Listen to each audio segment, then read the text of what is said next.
Hi മക്കളെ, ടിസ്റ്റോട് കൂടിയുള്ള ഒരു ബിഗ് ബ്രേക്കിംഗ് ന്യൂസുമായിട്ടാണ് ഞാൻ വന്നിട്ടുള്ളത്. ഇനി നിങ്ങൾക്ക് ഉറക്കമില്ലാത്ത രാത്രികളായിരിക്കും. +2 ക്രിസ്മസ് എക്സാം ടൈം ടേബിൾ എന്ത് ചെയ്തിട്ടുണ്ട്, പ്രഖ്യാപിച്ചിട്ടുണ്ട്.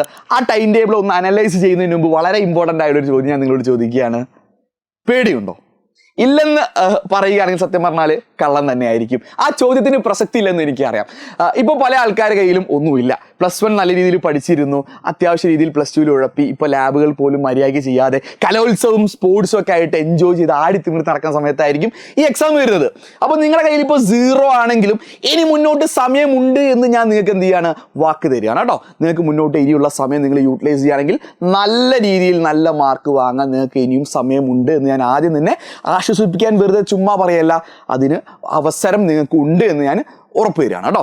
സോ ഇനി സ്റ്റാർട്ട് ചെയ്യാം. നമ്മുടെ ടൈം ടേബിൾ ഒന്ന് അനലൈസ് ചെയ്യാം. സ്റ്റാർട്ട് ചെയ്യുന്നത് 9-ാം തീയതിയാണ്, അതായത് മൺഡേ ആയിരിക്കും. നിങ്ങൾക്ക് എക്സാംസ് എല്ലാം ഫോർനൂൺ ആണ്, അതായത് രാവിലത്തെ സെഷൻസിലായിരിക്കും എക്സാം. 9:30 ആയിരിക്കും.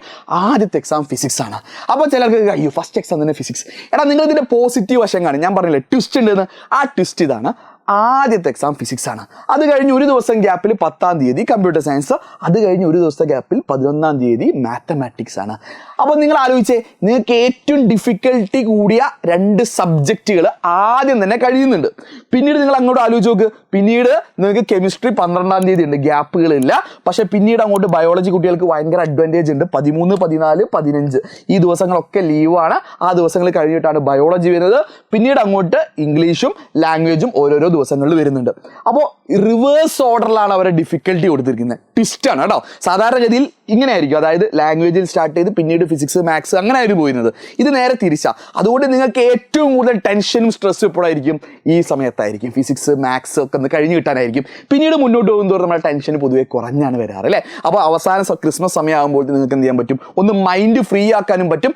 ആൻഡ് ഇതിൻ്റെ ഇമ്പോർട്ടൻസ് എന്ന് വെച്ചാൽ ഈ ഒരു സമയം ലാംഗ്വേജ് ഇംഗ്ലീഷ് ഒക്കെ എത്തിക്കഴിഞ്ഞാൽ മേ ബി നിങ്ങൾക്ക് ഇമ്പ്രൂവ്മെൻറ്റോ അല്ലെങ്കിൽ ലാബുകളോ മറ്റു കാര്യങ്ങൾ കൂടുതൽ ശ്രദ്ധിക്കാനും കൂടി പറ്റും. അപ്പോൾ എൻ്റെ ഒരു പേഴ്സണൽ ഒപ്പീനിയനിൽ ഈ ഒരു രീതിയിലുള്ള ടൈം ടേബിൾ +2 കുട്ടികൾക്ക് തീർച്ചയായും സ്ട്രെസ് കുറയ്ക്കുന്ന ഒരു ടൈം ടേബിൾ ആയിരിക്കും.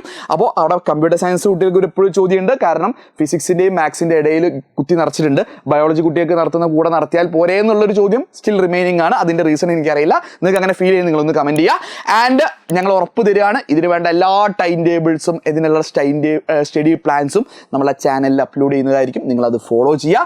0-ൽ നിന്ന് ഹീറോ ആവാൻ വേണ്ട എല്ലാം നമ്മളുടെ ചാനലിൽ ഉണ്ടാവും. സബ്സ്ക്രൈബ് ചെയ്യാത്തവരുണ്ടെങ്കിൽ ഒന്ന് സബ്സ്ക്രൈബ് ചെയ്യുക. മാക്സിമം ഫ്രണ്ട്സിന് ഷെയർ ചെയ്ത് കൊടുത്തോളൂ കേട്ടോ. അപ്പോൾ ബൈ, നമുക്ക് നെക്സ്റ്റ് വീഡിയോ ആയിട്ട് കാണാം.